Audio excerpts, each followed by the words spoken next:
izina ryihangeri amina. Amina.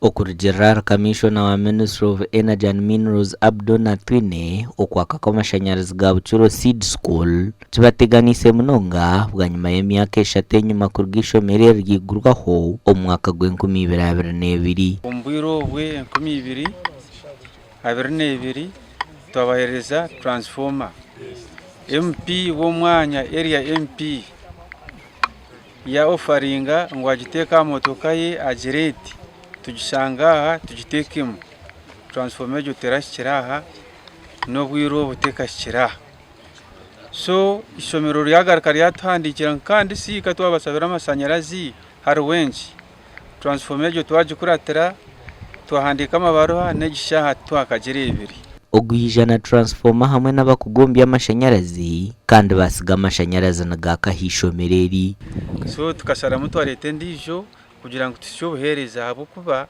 abo kuferwa n'abantu bihanga n'abana biyanga abakubire n'abasoma wareba haro computer lab yife wareba haro science laboratories abana nibenda kusoma nibenda right konka amasanyarazi bwasura tubukabayamba mbwene nyenda kukibagamba nabakashara South nikibagambira openly ngo unagenzere nawo mu parliament akahikayambura ngo shiyamburaho abantu banje babure kutungo buhereza so kuyambuzireho kandi namanyangu transforme kabura nakwato muhanda nagarakayo ahabwo kugira ngo nkanye no kuforowinga kina promisingire head teacher. So it has been a struggle. Teaching and learning has been a struggle.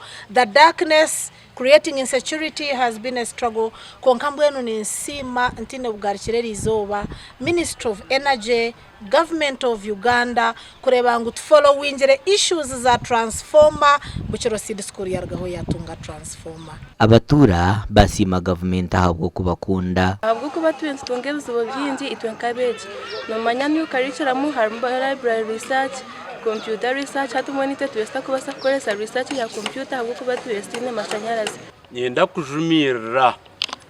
kujumirira nanira karahango omuntu kuba oryo mwebembezi w'abantu bakakwe ikintu cya government kikabuza misho oyirehishomereri transformed neja kuba nekoresebwa n'abatura b'ibyaro bibiri ebiheriri shomereri amakoraga gashakwa Evans Taremwa.